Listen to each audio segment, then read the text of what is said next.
Mr. Rossiter, and as we prepare to go on a journey, this is Spotlight Saturday, episode 69.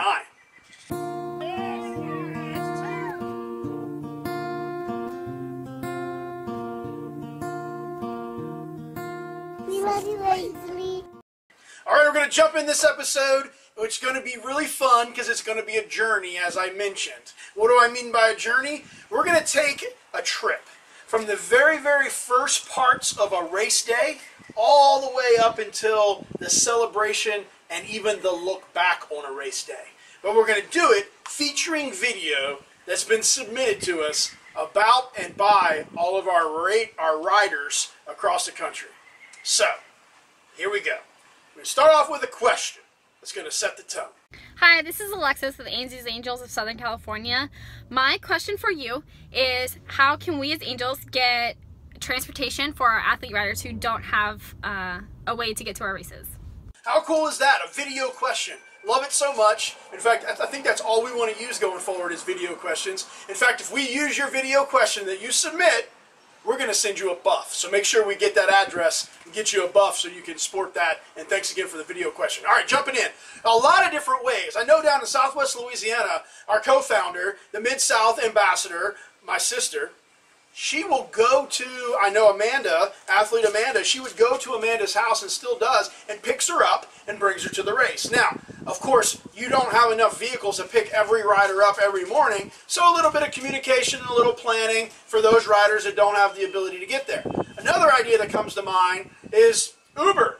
I mean, why not? We live in the 21st century. If you've got Uber available in your local community, maybe you could leverage that, potentially Lyft, maybe a taxi, or maybe just talk to other Angels, runners, about whether they're available to perhaps provide a ride to race day. So I think if you got with your ambassador and talk through some options, there's a lot of different ways that we could attack that.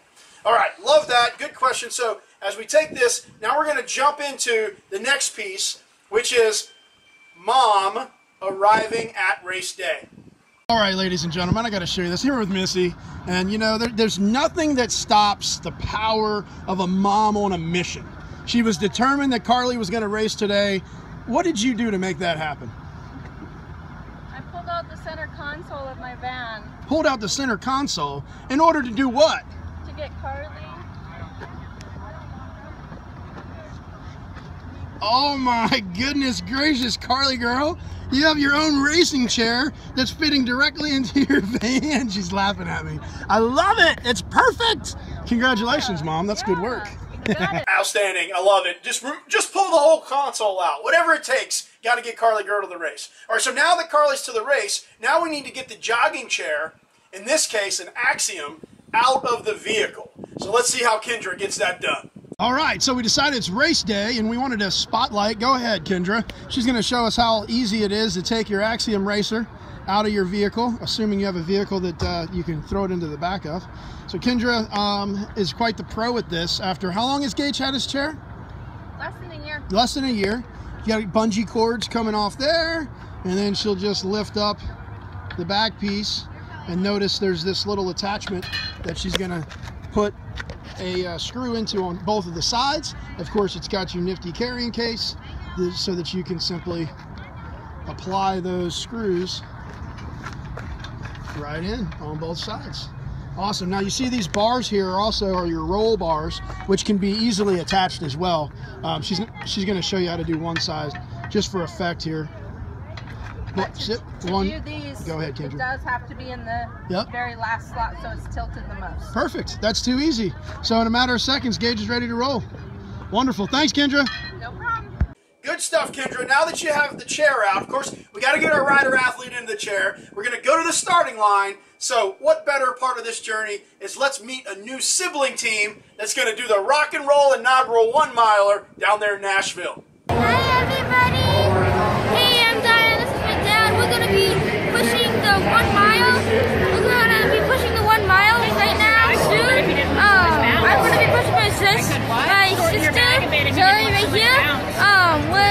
And then we're going to be training off, and we're going to have a bunch of fun. Oh, my God. Are you a coach, Zoey? Yes.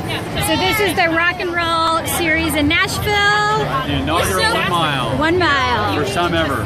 in Nashville. Looking forward to about 1,000 runners here tonight. Downtown, gorgeous weather, about 40% humidity, beautiful temperature. We're gonna have a lot of fun. Are you ready to do 1 mile? Yes! And who's gonna push you? Zion! Yay! We'll catch up with the race. Say bye. Bye!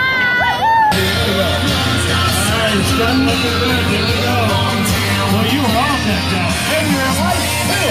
Hey, all right, there you go.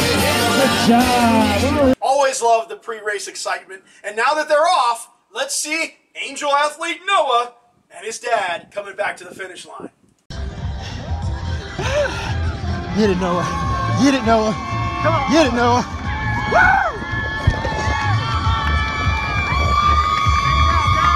Oh my gosh, I love that one. Noah, your smile, your excitement. Dad, I love that clip. Absolutely. Of course, every time you cross that finish line, you're a winner. And sometimes our teams are actually recognized. Well, guess what, Bella? And Bella! NZs Angels! Yeah, Bella!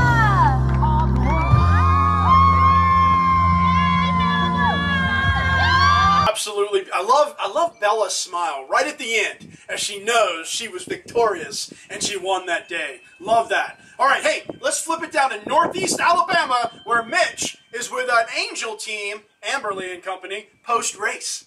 We're this Mitch, Northeast Alabama. We just rocked Bridge Street Half Marathon. We got Team Amberly. Yeah, Amberly! Got 3 new runners today. It was awesome. It was great. The half went by fast. Amberly was great. It was great to get to know her.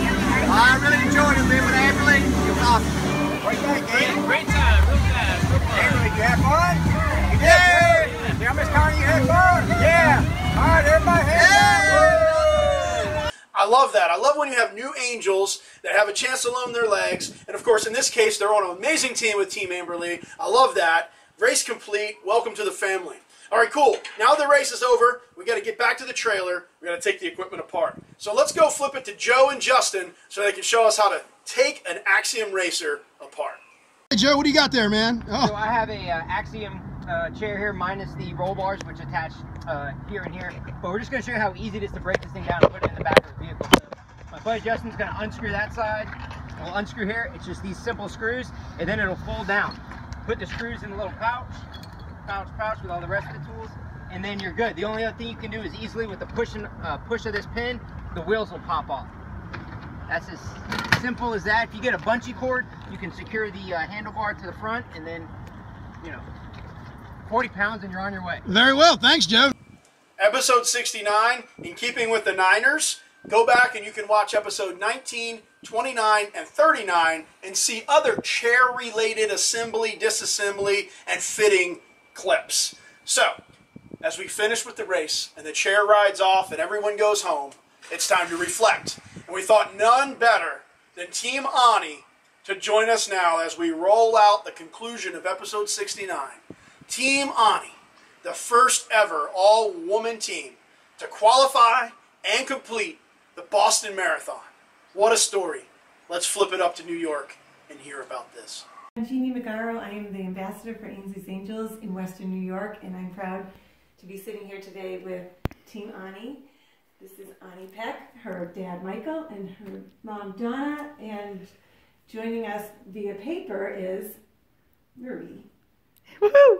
This makes up Team Onni, and we are so proud of them. We are here celebrating their big finish at the Boston Marathon, a journey that began with NZs Angels in 2016 at the Louisiana Marathon, and I want them to share what their experience was like.